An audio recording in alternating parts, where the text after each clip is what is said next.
Positive Lens Podcast. I'm your host, Scott T. Each week, we will bring you positive law enforcement news stories from across the globe, shared by departments and citizens like yourself. In our Getting to Know Your Local Leo segment, we will speak with a member of the law enforcement community about everyday life and most things non-law enforcement, as we hope to adjust your focus so you see that members of your local law enforcement community are not much different than you and me. Greetings and welcome to episode 14. In this episode, we will meet John Drozdowski, a police officer, husband, and father. We will learn about his path to law enforcement, favorite comfort food, dreaded household chore, and more, in addition to his founding of the Drozdowski Group. Today's guest in our Getting to Know Your Local Leo segment is an active police officer who has proudly served for 14 years, 6 with the Philadelphia Police Department, and the current 8 years with a suburb department just outside of Philly. He's also the founder of the Drozdowski Group, a group that is dedicated to helping police officers achieve financial freedom. Please welcome to the Your Positive Lens podcast, active police officer, John Drozdowski.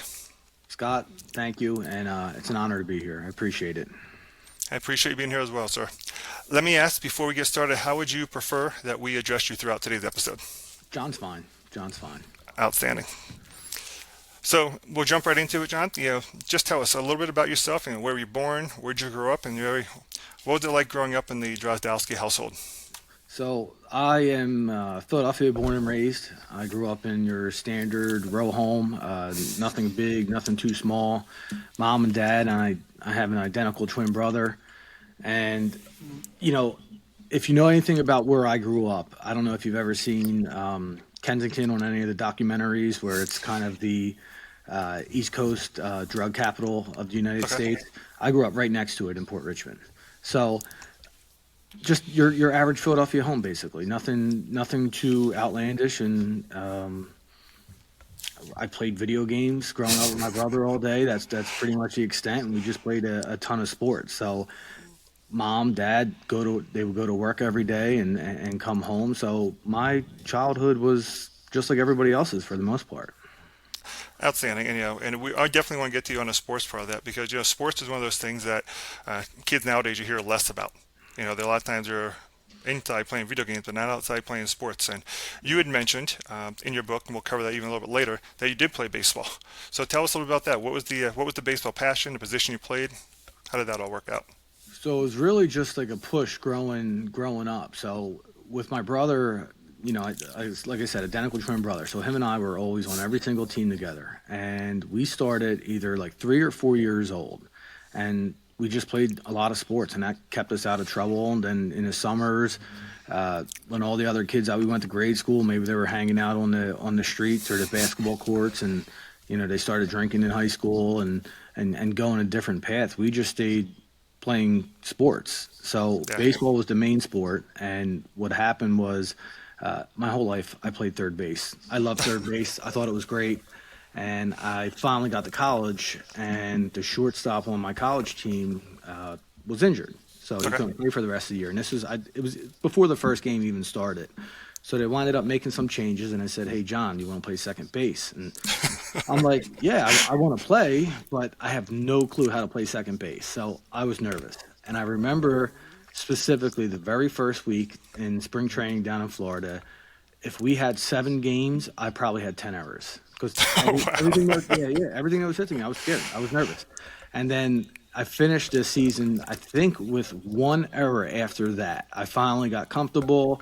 I just learned to relax. It wasn't like, I just came to my first week in college. So I got better at it. But, yeah, that was a transition for me. And the cool thing about it was I thought second base was way better than third base.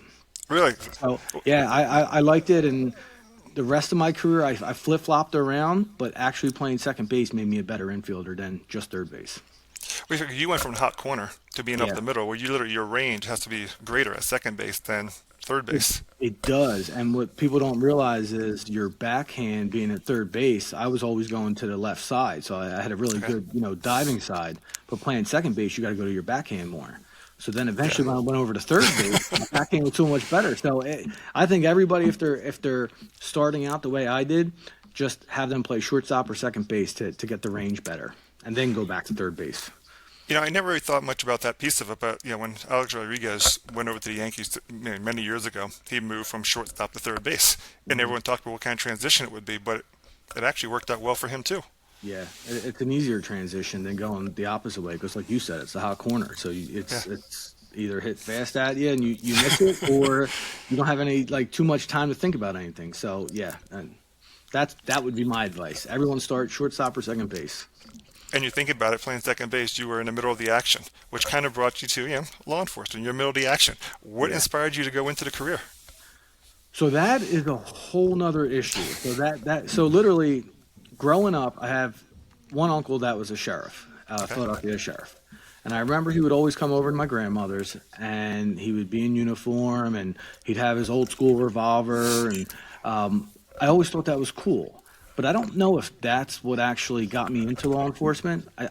I want to say it's more of seeing the police in my neighborhood. And like okay, literally, it wasn't so much the interactions that I had with police because I really didn't have that many interactions. But if I saw them on my street and they were dealing with a house or people outside, whatever the case may be, I didn't walk on the same side of the street as them. okay. I saw them, and it was like out of fear and out of respect that I crossed the street. And I kind of wouldn't even look their way because I just didn't want to get involved. And that was it. And then I just always in my mind, I thought like, wow, they're helping. And then, actually I'm wearing baby blue today is because my Philadelphia uniform, but that we use baby blue as the color. Okay, I love blue. And that's the reason I love blue because I saw all the cops and I like baby blue, especially because of that reason. So it's interesting. yeah, I don't know if that's it. And then I went to, when I got into high school, my dream was just to be a Navy SEAL. Told my mom, dad, I said, hey, listen, 18 years old, I'm signing up. I want to be a Navy SEAL. They told me no. They said, forget about that. You can't do that. Not because they didn't want me to be a Navy SEAL. They love all the military stuff, but they just don't want me dying. They don't want me to go overseas and Right. something happened to me and I, come back all messed up. So then I said, all right, fine, I'll go to college. And that's where sports came in, still played baseball. I had a blast. I have no regrets on that. After college, I decided, well, what am I going to do? And then I thought to myself, well, I'm not going to go back into like the Navy SEAL was over. I was too Okay. old. I didn't want anyone screaming in my face. I wasn't going to, wake up at 3 in the morning to go run 10 miles. I like mentally, I was checked out of that. So I decided to use my degree um, in the corporate world. So I decided, hey, let me go try the corporate world. Few years of that, I was the guy sitting in a cubicle. I was standing. I wasn't even sitting in my chair because I just couldn't sit down for that long. And Yeah. I just once I got laid off, then I said, hey, what do I want to do? And I decided, you know, let me try to. The military is a no go, but what's the next closest thing where I could stay home, still have the majority of my freedom, and still help people? And that's where the police officer came in at. And it's been 14 years since. Yeah, 14 years since, longest job I ever had, but I enjoy it, so it should be. Yeah, I think that's the key part too. You said you enjoyed it. So when you're waking up, going to be a police officer every day, if you're not enjoying it, the job will, any job, it'll Yeah. wear you out. And this is a profession that if there's no enjoyment, the consequences of not enjoying it and just showing up could be, very, very difficult. So I break it down in two different ways. I have, especially when I was younger and I was in Philadelphia, it was single, no kids. It was amazing. I went to work and it didn't feel like work. It felt more like a baseball game where you're like, oh, I got a baseball game today. I got to go wear my uniform. I got to go play, 7 to 9 innings. And then I get to come home and, hopefully I win the game. Right. The problem what I'm seeing in some departments and some officers, it's no longer putting on that uniform for enjoyment. It's more of, oh, I got to go to work for 12 hours. Oh, I got to go Yeah. to work. And then that's where it starts. It's no longer fun. And Okay. that, like you said, you have to have fun at work. You have to make it enjoyable so you love what you do. Absolutely. Now that you said the two parts, I know you're in a suburb of Philly now. How is that experience different in a suburb versus when you're in Philly? So Philadelphia was, it was protect and serve, right? And I know a lot of cops are going to say, hey, you're doing a service by protecting people. Yeah, that's great, but it was like protection was key. I mean, gunshots and you're running to shooting victims and you're scooping people up and you're driving them to the hospital and you're driving kids to the hospital. So it was kind of like a war zone in a way, or at least the closest war zone that I've ever seen. Right. And, even we had Temple University in Philadelphia. Most of the military surgeons, they actually train at Temple because that's the closest thing in the United States that they could find for training that gets them compared to the military. So it can be wild, depending where you're working and the things you see and the things that you have to do. And then you go over to suburbs. I'm not saying they don't have that, but it's just a different demographic. Right. It's more of a suburb setting, more money. It's not that there's no drugs or not that there's no guns, but it's just not out in the open. It's not a war zone. There you get more into the service versus protecting. Okay. There it's hey, there's a dead deer in my backyard. Like, can you guys come and help me with the dead deer? And you're kind of like scratching your head, going like, yeah, I guess I can, but I mean, is it really police work? So, not at least the city police work that you're used to, because Right. there's no deer in the city. So it's very different. They're all important. You just have to get used to it. It's more of a mental thing of what I thought policing was when I was in Philadelphia versus now changing over to the suburbs. And I had to transition my mindset and say, all right, there's more to it than just crime fighting. There's other things that Right. you have to do. Yeah, like you said, that is a mindset shift to go from protecting to serving. And while you do both simultaneously in both departments, it's just the magnitude of one versus the other is different. Yeah. So, you know, oftentimes police officers go through the role, like I said, you're in 14 years, and they're not immune to the outside forces. You mentioned you don't have to go overseas as a police officer. You're able to be home with the family. And part of this podcast is so people to realize that officers go through some of the same trials and tribulations that everybody else does in life. Can you explain, can you share with us a time where maybe you experienced some kind of personal level of tragedy that occurred during your time as an officer and how you balance handling that personal side of things with the work side? Yeah. So I guess I'll kind of go back a little bit, and when you're in the academy, your instructors, they always say, like, you guys are becoming police officers. You guys have to be better than everybody else. You have to be different than everybody else, and they kind of put it in your head that that's what you're supposed to be. And in the beginning, you kind of think of it like, yeah, I got a job. I was vetted. They do all these background checks. They do they winded up calling my very first employer.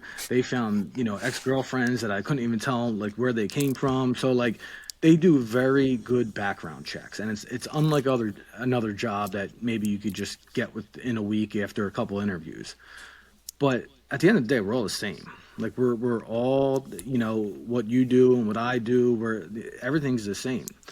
Yeah. So tragedy wise, I mean, my dad died at a fairly young age for me. He battled cancer, lung cancer. He winded up, being another survivor, lasting another 10 years before cancer came back and took his life.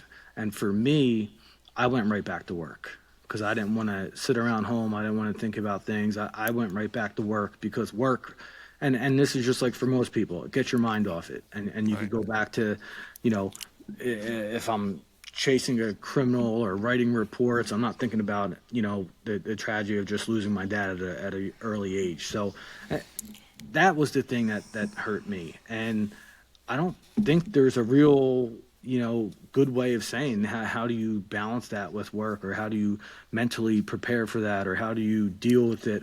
I think you just got to keep moving forward and know that life goes on. Yeah, I'm sorry to hear that, John. Losing a father at a young age is tough for sure. And like I said, I think most of us, whatever profession you're in, your work becomes your distraction from the thoughts, because when you're home, it just festers, right? And that's very true. So I'm sorry to hear that, and I appreciate you sharing that, because I'm sure many individuals have experienced similar tragedy in their life. Fast forward to present day, then, you have your family time with work, school, work, whatever you're working on from college days to now. What's the typical Saturday like for you? What do you get to do in your free time? So it's kids. So from the single version of me, it was everything was work, and it was the job. It was police officer. It was, hey, you have a free Saturday coming off, and I would just get a phone call. Hey, you want to work on Saturday? Sure. Now with 3 kids, I don't really have that luxury, and a wife. Yeah. I want to be home, and it took me a while to understand that mentally. You got to get your mind off work all the time, and that's what it was. I was always waiting for that phone call to say, "Hey, you want to go to work? You want to go to work?" And yeah, I did. Now it's what the free Saturday to me is: kids' birthday parties, summer. You want to go hang out in the pool. It's whatever their schedule is. Baseball, if they want to play, if they're in basketball. I mean, I just ask my wife, "Hey, what are we doing this Saturday?" And she tells me, and that's what it is. And then there's obviously work. I try to Right. squeeze in some hours of work, as much as I can, whether it's at midnight or whether it's early in the morning. Whatever I could get it in. It's difficult to manage everything, but it's enjoyable because I enjoy what I do. Yeah, and we'll cover more about some of the things you do with outside of law enforcement as well. But the part you mentioned is that balancing of time with family. And before, when you were younger, you took the phone call because it wasn't just work, but it was overtime pay. And it was a benefit to that. Like I said, we'll talk more about that as we go through. But that's one of the things too. When you have no other responsibilities, that phone call, you're ready to go out there and just keep earning money and loving what you're doing. Yep. There's a stereotype that law enforcement officers love donuts. I think everybody loves donuts, right? But if you're out driving around, if it's not donuts, what is your go-to fast food joint? If you have minimal time, what is it? So when I was in Philadelphia, I worked so much. You really can't pack a lunch because there's nowhere really to store it, and it's crazy that the cars are so dirty. You don't even want to keep your food in the lunchbox sometimes, or you got blood or brain matter in the back seat, so you're just like uncomfortable keeping food in the car. And I worked so much, I didn't pack a lunch, I didn't do anything, I just ate out. And plus, you're in a big city, so there's options. Right. So now transitioning over to suburbs, everything closes like 8, 9 o'clock, and you know, at best you're going to Wawa, you're going to Seven. I don't know if you guys have Wawas out there. We do. You're going to Wawa, you're going to 7-Eleven, you're going to anything quick and convenient. Dunkin' Donuts. Do I think that's a myth about Dunkin' Donuts as far as cops eat donuts? Sure, I do. But I think the reason that it exists is because a lot of people are drinking coffee, so they'll go to Dunkin' Donuts for a coffee, or yeah, at 12 o'clock at night, and Dunkin' Donuts may be open. You go to Dunkin' Donuts, and yeah, maybe I'll get a donut with it. So there is a truth to it, but I mean, for the most part, if you ate donuts every day, you would be 300 pounds, and it would be a short life for you. So for me, there's really no fast food. I pack a lunch every day at work, but the only fast food that I do is with the kids. So if the kids want to do, we do Cake Pop Friday. So every Friday, Okay. my 4-year-old's like, "Hey, Dad, it's Cake Pop Friday at Starbucks, right?" So then we go to Starbucks, and then Chick-fil-A. Chick-fil-A is always a nice one for the kids. Get our milkshakes and their food, and I'll partake in that. I have to say, my children, I think Chick-fil-A is their top spot they always want to go to. And then cake pops they love as well. I don't know why. I hate the idea of, taking my children to Starbucks, but they're really not going to Starbucks for coffee. They're going to Yeah. Starbucks for cake pops. Yeah, the myth, like you said, it's really born out of necessity, right? What was Mhm. open 24 hours back in the day besides 7-Eleven? Dunkin' Donuts. And now, Yeah. it's not just donuts. Now they serve a whole variety of different items you can get at various times of the day. So if we take out the fast food, if there's a food that you just say, you know what, the one meal I love to enjoy at home with the family, this is the comfort food meal. What is it? Who prepares it? Pizza. So I could do pizza. I could do anything red sauce. Pizza, spaghetti. Obviously it's all ordered out. My Right. wife makes really good spaghetti. So we'll eat spaghetti. Sushi. I love sushi. I mean, that's another takeout food, but those things I could eat for breakfast, lunch, and dinner if I had to. The other keynote that I'll say as a police officer. So breakfast kind of fell out the wayside as a police officer for me. I used to always wake up in the morning, um, living at home when I was younger, and you smell bacon. Oh, Mom's downstairs making bacon. So great you wake smell, up, actually. yeah, you wake up to the smell of bacon. But as I was a police officer, I learned either I was coming home late, going right to bed, or I was waking up so early and then being too busy, I never ate breakfast. So now there's times even for dinner when the wife's like, "Hey, you want to make, can I make breakfast for dinner?" Absolutely, because it's like bacon and eggs. I don't eat that much anymore. So that's one of the things that I enjoy for dinner anymore. That's unique. Yeah, I was thinking you were going to go with the idea that your breakfast and lunch as a police officer is around the clock. Yeah. Your shift changes. I always have this debate with my daughters and my wife. Pizza to me, it can be cold pizza, it can be heated up pizza. I'm good at pizza either way. And they're like, no, no, no, pizza has to be heated up.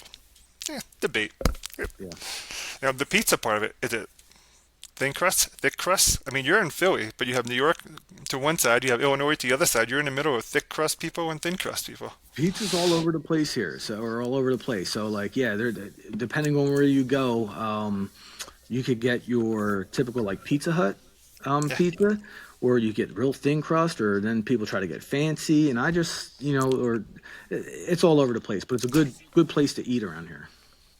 I have to say, I'm a thin crust pizza guy. I like the pizza where it's a little bit crispy on bottom. I can snap it in half and fold it and eat it. Yeah, yeah. So, you mentioned, your wife says, "What would you like to eat?" Mhm. What about household chores? Not saying your wife tells you to do chores. As we're married, we all know we share responsibilities. But Yeah. what is the chore around the house that when you wake up and it's a Saturday and you're like, "Oh, the kids don't have anything going on today," and then that dread comes to your mind, that chore that has to be done. So the thing about me, and I'm kind of a little bit of a neat freak, and but only on the things that I really care about. So like one thing that I do all the time is yard work. Okay. So I don't cut my own grass, but as far as like weeds and leaves and twigs and everything that like falls on the ground, I have to pick them. So I'll go around one day and I'll just start picking all the weeds, but then they grow back just as soon as you pick them. So that is one thing that bothers me. And I grew up in the city, so I never had to do any of that stuff. Yeah. Now moving to the suburbs where I live now, you have all this yard work. So for whatever reason, I am dead set on picking every weed that I can, but that's what bothers me. I don't like to do it, but I do it all the time, if that makes sense. Well, you do it all the time because you want it to be perfect, but Yeah, then you hate doing it because they come back 3 days later. right. Yeah, that's the one thing that inside house chores, they don't bother me too much. I could do that all day. Excellent. So, law enforcement community experiences a lot. The non-law enforcement experience different things in life. What is something that you would say that as a law enforcement officer that you go through or plan for on a regular basis that you can empathize with, or people who are in non-law enforcement can empathize with? What is the relatability you think between the two areas? So I don't think there's one thing that I could tell you. All I can tell you is that in the beginning, like I was talking earlier about when you're in academy, they try to give you, say you're different than everybody else. You have to act differently. You have to be differently. You're supposed to be a better example. But if you break all that down, my job is no different than most other people. I mean, you do different things, but if I'm working overnights, well, so is the guy at 7-Eleven behind the counter. You know, my hardest job that I ever had in my life was working at FedEx, and that was overnights as well when I was in college. And you weren't sleeping well. They're weird hours, and then you go home, you get a couple hours of sleep, and then you have to do normal day things if you want to be part of society. Right. So that's kind of the way policing is. You're working nights. You got to come home, and maybe you lack sleep, so you could go to the baseball game at 9 o'clock in the morning, to watch your kids. So I try to look at it as it's not a police thing. I hope people could get away from it a little bit and just say, like, well, there's tons of people that work overnight. They're just not doing exactly what police work is doing. Maybe they're not driving around all night, which could kind of make you a little bit more tired. But I mean, truckers do it, Yeah. depending on their hours. So, like, if you relate police work to other jobs, I think we could start breaking that barrier of, police work so much different than other jobs. I mean, different aspects of it. I think the only thing police work has that, if you're a trucker and you're driving nights, all right, maybe you're not, seeing people shot, or you're not, running around at 3 in the morning trying to catch somebody breaking into cars. And it's a little bit different. But I mean, the hours are the same. They still do, they have sleep struggles, and, Yeah. maybe they're doing extra overtime to make extra money. So I can relate, anything and empathize with people. I always say, prior to kids, one of the greatest things that I did as a police officer mentally, I felt that I was numb to all the things that I was seeing. I couldn't relate to it. You see a kid shot, you take them to the hospital, everyone's crying, everyone's upset. Like, it's sad and it's upsetting, Absolutely. but that last emotional piece wasn't there for me. And then I had my first son, and I remember my very first call after having my first son. This lady got in a car accident. She had 3 kids in the car. They're all screaming, they're crying, she's flipping out. And I immediately said to myself, oh, if that was me, my kid would be screaming, it would be chaotic. And I'm rolling up as a police officer and I'm saying, relax, go sit in your car. I remember telling her, go sit in your car, chill out with your kids, I'll take care of everything. And then that was the first police officer experience for me, having kids, where I totally connected where that that lady was with her kids in the car accident. So little things like that. But for the most part, I think you can empathize with everything if you break it down, little by little, of job versus what a police officer does. Yeah, and really the experience of having children made you a different type of police officer. Like Yeah. that, you actually expanded your police officer style because you knew you still had to do the core part of the job that you always did, but now the emotional piece of it was different, and you had to balance that emotional piece of still protecting and serving, Hmm. but also the uh, the Yeah, empathetic aspect. I would say in Philadelphia, out of all the kids that I've seen shot, and then obviously when I'm talking about kids, I'm talking about anyone 17 and under, and I've seen, I forget the youngest. She was either 2 or 3, and she was shot. And you're throwing them in your car, and you're taking them to Children's Hospital, and you're hoping that they survive whatever the injury may be. But I didn't have any kids. Yeah, I went to the suburbs after I had kids, and some of the things sting me a little bit differently now. I haven't had to scoop any kids up that were shot since, but if I was in Philadelphia still doing the same stuff, I'd be doing that every day. And then how much would that weigh on me? So for me, I see that. You go through 25 years of doing that every day, and if I would have 3 kids now, that would hit me a lot harder. It is, and maybe now I'm kind of dodging the bullets a little bit, if you want to say, in the suburbs where it's not as crazy. yeah, and you said it's just the mental aspect of it and how it impacts you as an officer. And members of the law enforcement community experience some of the highest levels of stress. We often talk about how officers work overtime to make ends meet, and trying to balance the mental aspect of things that go on in their role, especially when they have children. How have you found a way to balance work and family, and while also being able to enjoy living your life every day, but also then preparing for your future post law enforcement, possibly? I think I lucked out on timing. I think my experiences of before I was in law enforcement, starting to invest what little money I had prior to being in law enforcement, I think that gave me the tool to keep on investing after I became a police officer. I think in the beginning, like I said earlier, I worked every ounce of overtime I could. I did about 1,300 hours on average a year on overtime. I mean, Wow. if you do the math, I mean, there's 0 days off, and if I did get a day off, that's because I worked, 3 or 4 doubles throughout the week to get that one day off. Okay. So again, I only did it for 6 years, and I had no kids. So for me, I had the time where I could do that, and I had the energy when I was younger. But what I started to see getting older is that many officers continue to do that. It was like a lifestyle for them. They got so used to doing it early on, and they never stopped doing it. However, they added kids to the mix, they added family to the mix, and their bills their bills grew, and it became of, they would get that phone call for overtime, and it didn't matter if your kid had a birthday. It wasn't, hey, I got to call my wife to see if I could do it. It was just like, sure, I'll take the overtime, and whatever happened happened.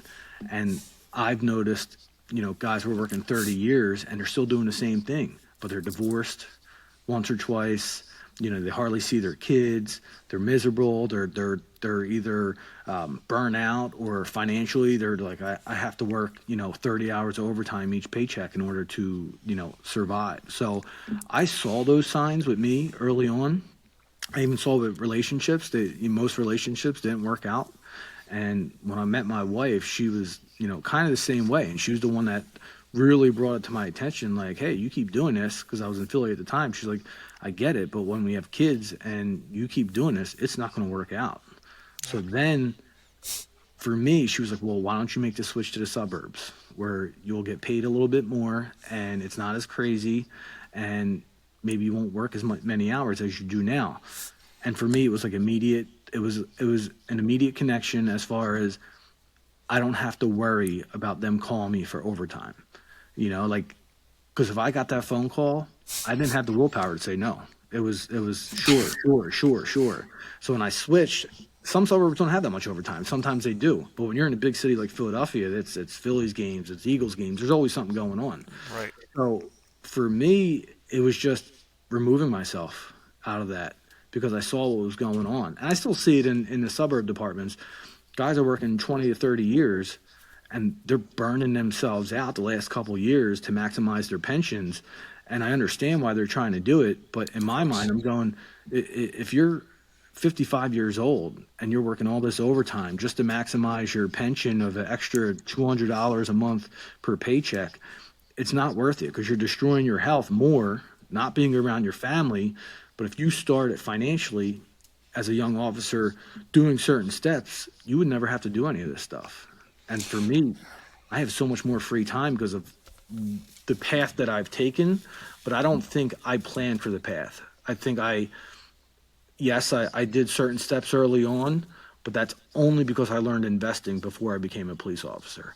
I think if I was a police officer without learning investing, I would probably just be in the normal habits like everyone else because all you're around cops. Most cops don't understand investing or they're not financially sound. So that's where I would get most of my advice. So I started prior, and now that's where I'm trying to teach other people to maybe take some better financial advice in the beginning of your career.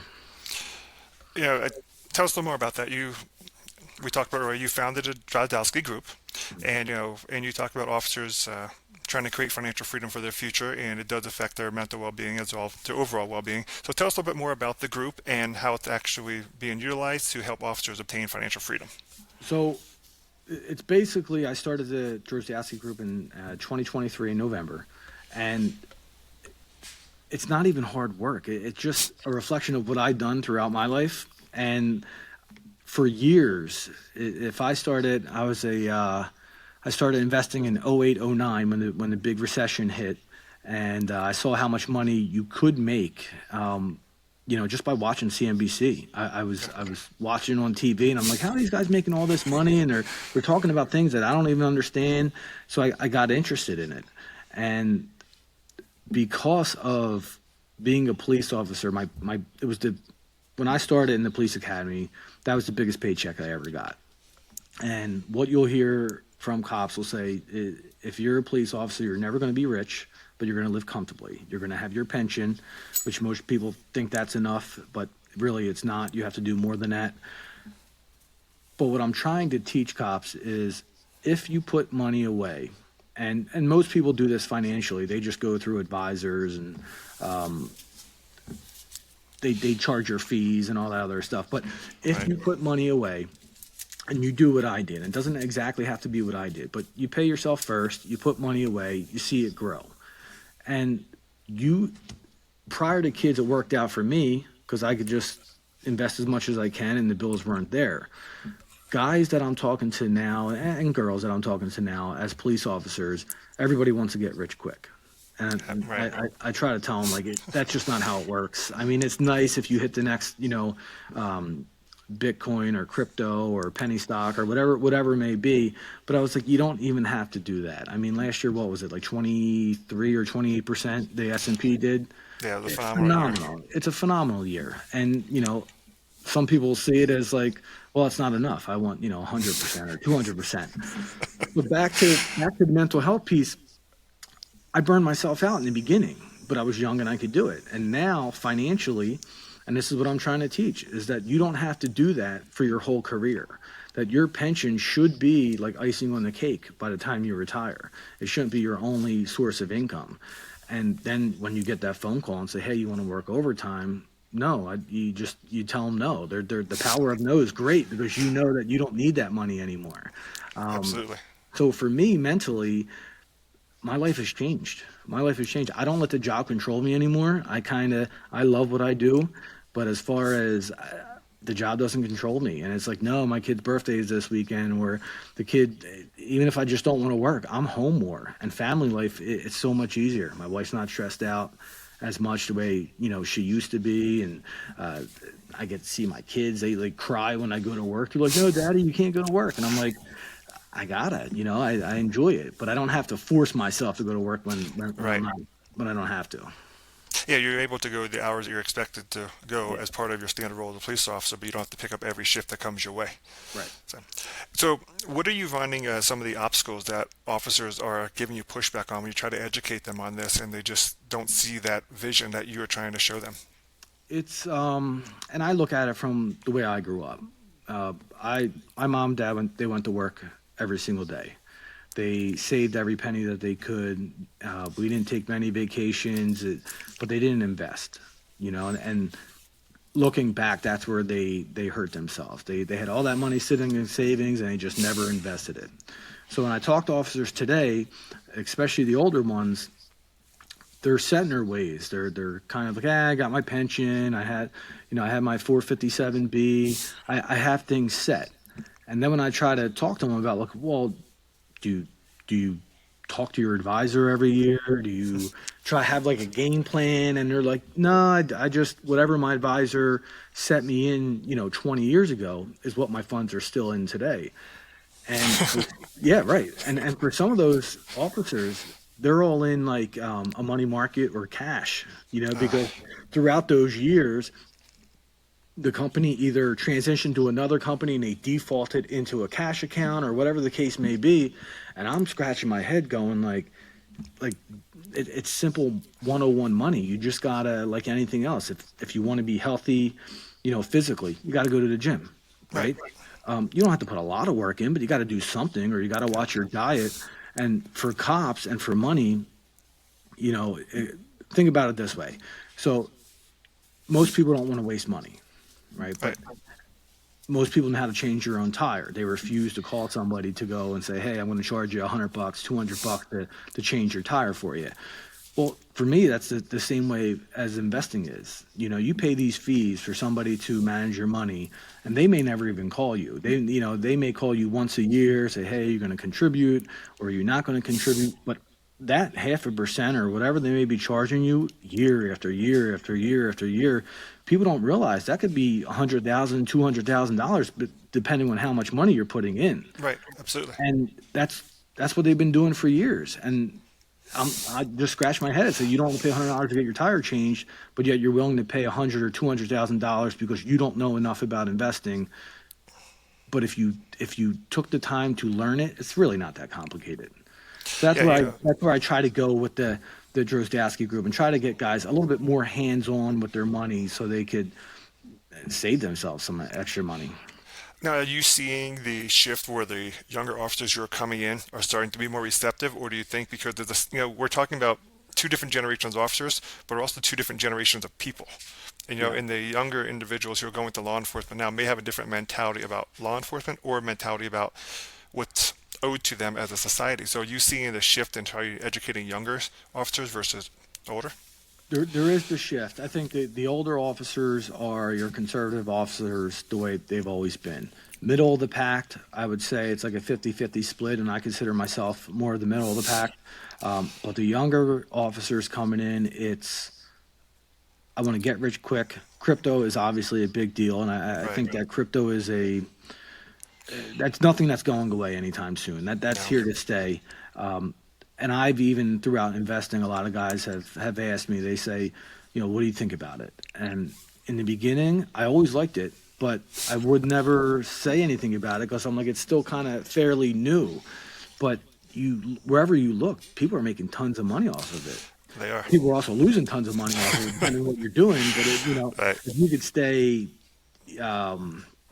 and I don't really get into like pick this, pick that. That's not really my job. But if somebody came to me and said, "What do you think about crypto?" If you play it smart, there's money to be made, and that's with anything. But I think your younger officers are a little bit more financial savvy, especially because the ones that I talk to too is say, listen, your pension's not enough. Don't listen to the old guys because the old guys are going to tell you to save all your money, and sitting in a bank account does nothing for you. I mean, one Inflation eats away at it. yeah, I had a an officer a while ago. He said, "Hey, I'm sitting with $100,000 in my cash account, money, money market." And again, I'm like scratching my head. I'm saying, listen, I'm not going to tell you what to do with your money, but I am going to tell you that the S&P on average gives you 11% a year. Some's a lot higher, some years is a lot lower. So you're giving up $11,000 a year. Think of all the overtime that you have to put in to make that $11,000.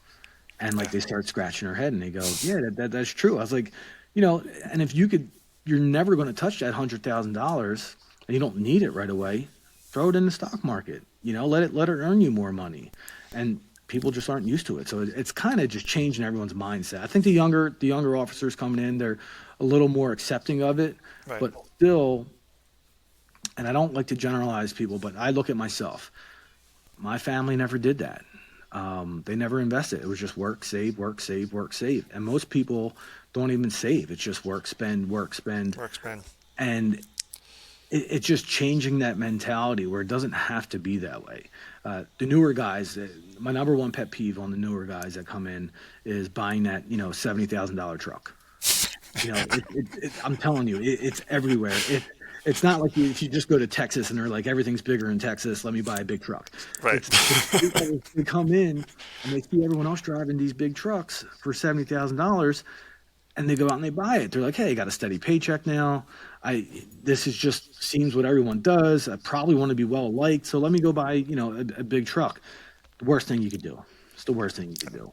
And I just try to maybe just tell them certain things to maybe help them out and change your mindset. And you're speaking to officers as not a financial advisor, so like I said, so you're being cautious about giving advice, but you're speaking to them as a fellow officer. So is that one of the things that they still give you pushback on, or do they actually understand that you're talking to them as a fellow and not as someone who's charging them fees to manage their money? So for me, I think it helps a lot. And I look at it from when we would have advisors and people come in, different insurance agents, and they would come in and they give their little sales pitch as far as what police officers should do while you're either in the academy or you're, reporting on for your shift. I look at them just as like another suit, and I look at them and say, hey, listen, regardless of what your experience is, probably if I had to guess, you're only somebody who's been with the company for 5 years. You're kind of on entry level sales and investing at this point, and some officers make good money depending where they live. Other places do not, depending on cost of living and everything like that. But I look at it as if you're not wealthy yourself, how can you give me wealth advice? And they all do. They all come in, and I look at them like, listen, I looked into being a financial advisor one time. They told me that I needed to be within a financial institution who needed to sponsor me, and that they were going to pay me stipends until I get certified with all my certifications, and that I couldn't do it while I was a police officer. I tried to do it while I was a police officer. They would tell me that you need it to be full time, and I said okay, but I would rather give it or take advice from anyone else that knows what they're doing with their money. And I walk into certain places and I talk to certain guys, and I don't like to brag about how much money that I have. But Right. that is a point where I could, it's flexing, but it's for a good reason. Whereas, hey guys, like I did this as a cop. I didn't make a lot of money. I think when I started in Philadelphia, I think we were like a little under 70,000 for base. Yeah. And I was pushing maybe close to 130,000 a year on overtime. Yeah. And I was just saving it, investing it, saving it, and investing it. And I'm telling the guys, like, now I make more money investing than I do at my job.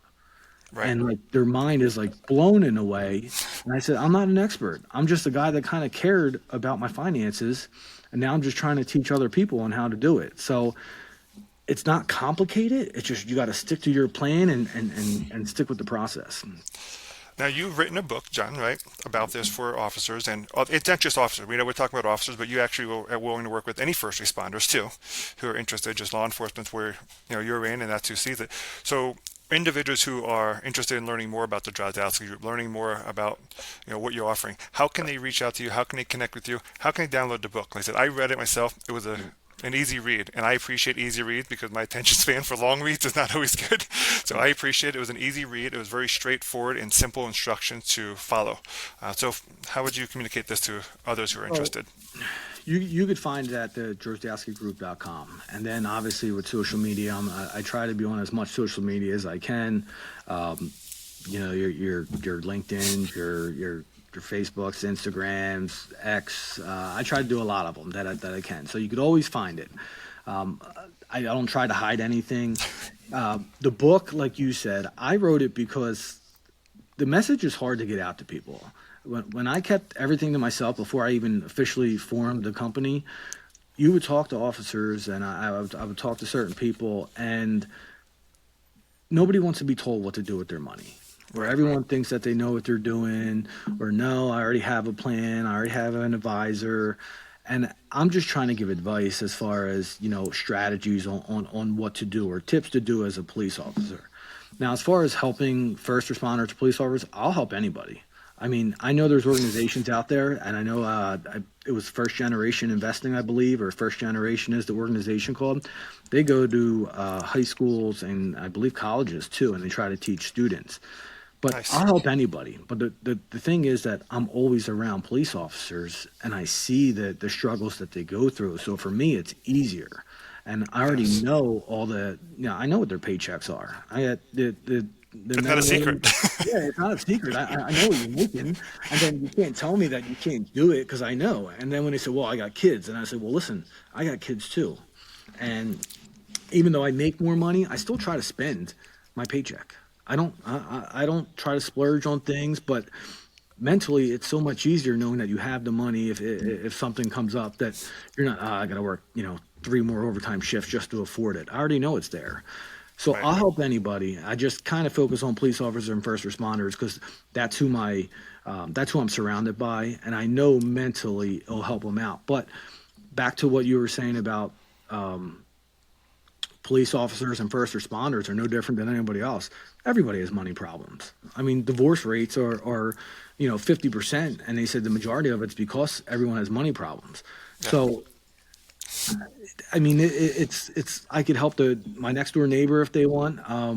I could help police officers. I really just want to help people learn because even down the road, say your next door neighbor, their kids grow up to be police officers or whatever the case may be. It's just getting that education out there because even schools don't teach half the stuff that I'm trying Yeah.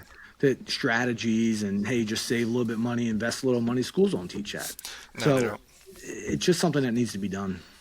And, you mentioned that you were watching CNBC. You took up to learn on your own. While you have the Drozdowski Group to provide assistance to individuals and to learn about it, education is free when it comes to looking stuff up. They can learn how to invest, how to save. It's those opportunities are out there. But I think for officers throughout the country, you're a resource for them because you're one of them too. So that relatability factor, like I said, makes it easier because most of us are willing to listen to someone who walks in our shoes every day. And the fact that you walk in the same police officer's shoes as the hundreds of thousands throughout the country, right? There's someone they can look to and say, he's done it just like me. Like you mentioned, he's not the insurance salesman who's in here making a commission off of selling me this product or trying to tell me how to do investments when they're sitting in the cushy office all day just making these calls. I Yeah. think that mental shift is a big difference. And I really, my background comes from the financial industry before I got an education, and there's a lot of things I saw that people didn't do to prepare adequately to save and invest. And I think it's something that is, it's passionate for you to help the officers, and I stand behind it. I think what you're doing with the Drozdowski Group is phenomenal, and because, like I said, the pension was always the great thing, but the pension is the security blanket, like I said, right? It's the icing on the cake. The same thing with the gentleman I know retired from the military. He said, my pension means I have a mortgage payment paid every month. It's everything else that I live with and live Yeah. off of, and it's definitely a great setup. You know, part of our mission, as we go back to, as you said at the end here, that we want people to realize that law enforcement officers are not much different than everybody else. We all go through many of the same things in life. And one of the things is also building those bridges to the community. So what would you say, for the best way for law enforcement officers to build, or for officers, actually members of the community to also help build those bridges to the law enforcement officers and those who are serving together so that way we can actually have better relationships and work together in the community. So this is a I've been doing this for 14 years, And I would say for the past, at least the last half, let's just say 7 years, maybe even 10 years, the biggest push to policing is community policing. I agree with community policing, but where I have issues with community policing is that that has taken a um, priority over policing. So for me, I look at it from a private sector standpoint as far as you can't run a company or you can't sell a product unless it's a good product or a good service. Right. And if it's a crappy product or service, you could do all the advertising you want, but it's just not going to work. And financially, you're just going to go bankrupt. The company's going to go under. I'm under in my opinion, we worry about so much community policing that we forget to do the policing part. So I think kind of getting back to basics is what I would like to see. And I've been in patrol my whole entire career. So I'm not sitting behind a desk. I'm not saying these are the things we need to do for community wise. I just think there's members of the community that want community policing. But if I'm a member of the community, I just want a safe community.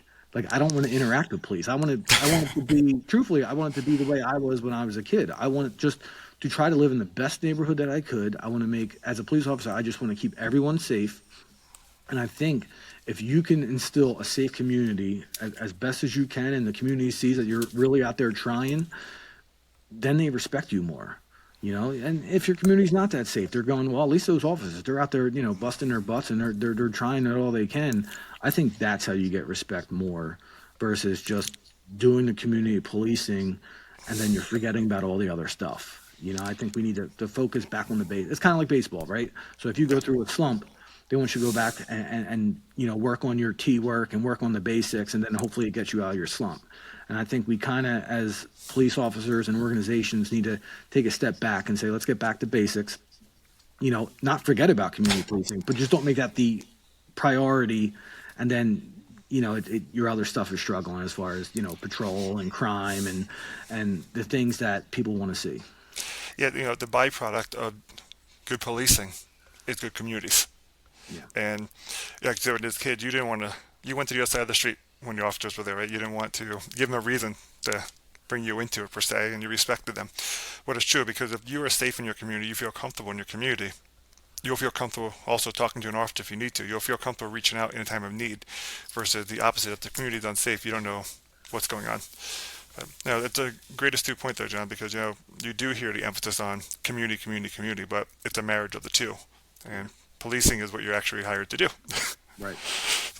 So you mentioned about a career in the financial field, or looked at it once before, you thought about it.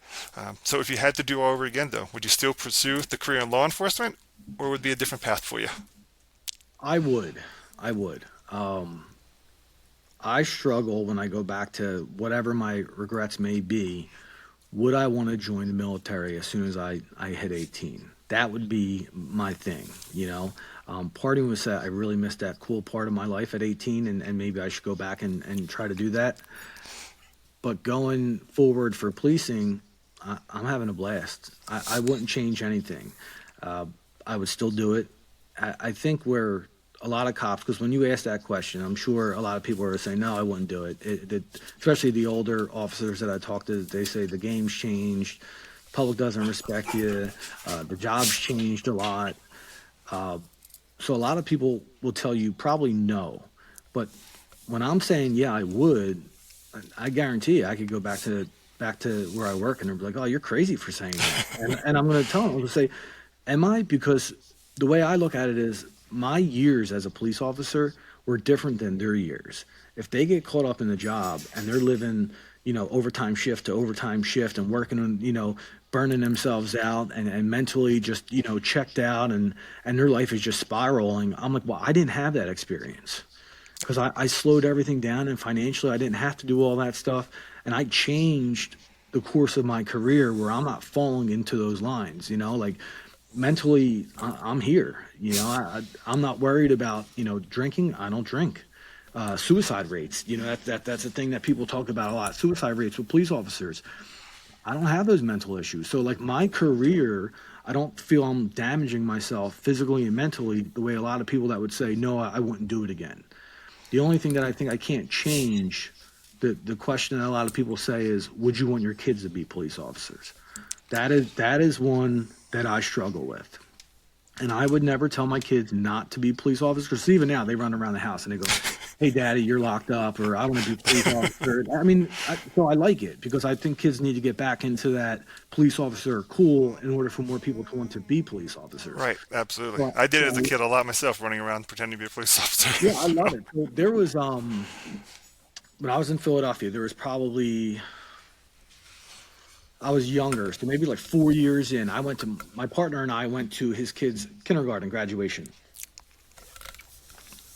And usually, when you get up there, everyone's like, "Hey, I want to be a policeman. I want to be a fireman. I want to be a doctor." You get that one astronaut. It was all singers, dancers, artists, and his son was the only one that wanted to be a police officer. And I thought to myself, "Wow, the younger generation just doesn't want to be police officers." And you're starting to see that now in recruiting, and people just don't want to be cops the way they used to. So I want it to be cool again, so people can look up and say, "Hey, I want to be a police officer." I think that's kind of what helped me out. But as far as my kids, I think the real struggle is not seeing them or the schedule.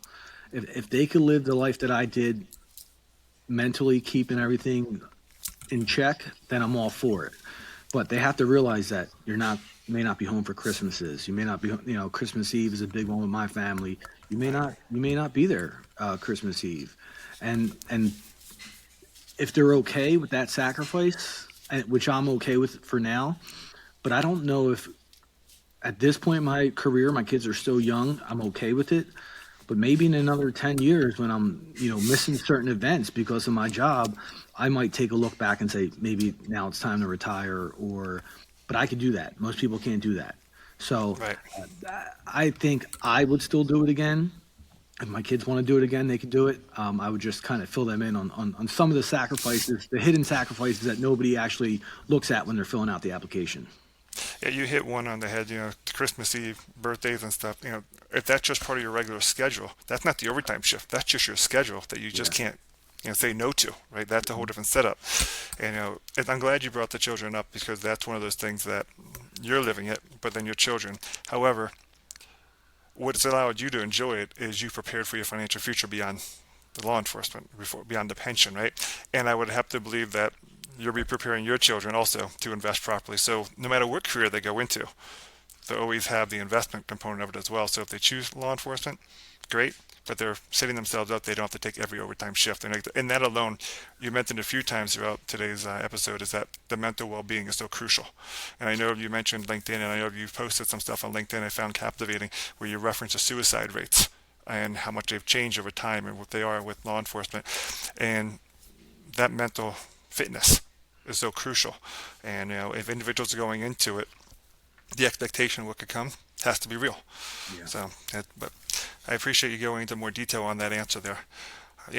Individuals throughout our community are going about everyday life, and they all want to remain safe. As an active police officer, what is a safety tip that you'd offer individuals to keep in So, mind as they go about their everyday life?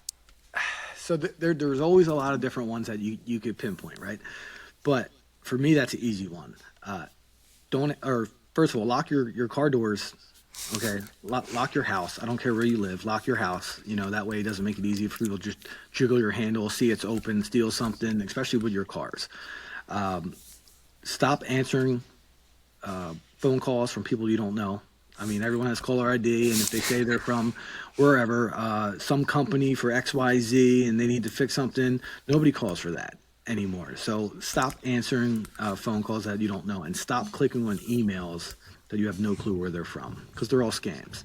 So Right. if you take just those simple things that everyone should be able to do, pretty quickly, I don't know a percentage on it, but that's like 40% of the reports that I take every single day.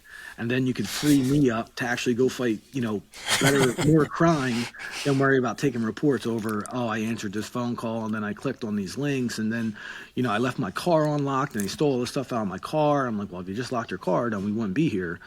Just simple things like that. I've never realized that they actually will report emails and phone calls that they've answered. Yeah. I would think with the emails that they would just move on from it and realize what they did. You would think, but it's getting so sophisticated these days that you're getting an email, you don't know what it is, then you're clicking on the link, and then somebody's calling you. How they're calling you, I have no idea, but that's way above my pay grade. And then they're saying, "Hey, download this app," and then people are downloading the app, and then the scammers are getting access to your computer, and then from there it's a mess. Yeah, So, but all you have to do is just not answer it. I don't know what this is. If they're saying it's your credit card bill, then you call your credit card company up and see, hey, is this you? Is it not you? So um, there are simple things that you could do to kind of give us a break from taking those reports. that's unbelievable. I appreciate you sharing that because, like I said, those are basic, and every single individual nowadays usually has a cell phone in their hand everywhere they go, right? So if it's an email, it's a text, it's a phone call, we can ignore it, we can move on, and if it's important, we'll get a message. Yeah. All right. Well, I appreciate you, Officer Drozdowski, for taking the time to be with us today.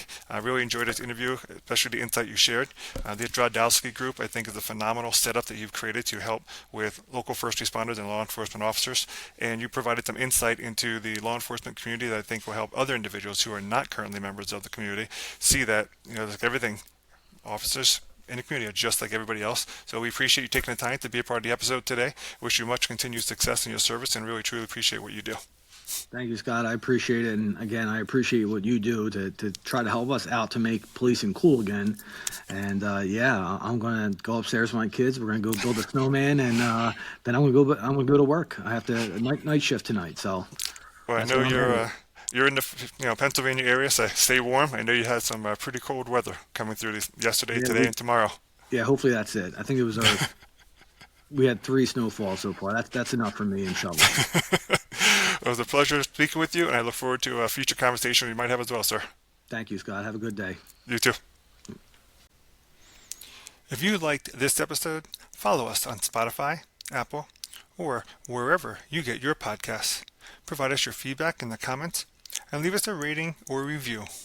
We truly appreciate your opinion, and you can follow us on LinkedIn or Facebook to get all the latest updates.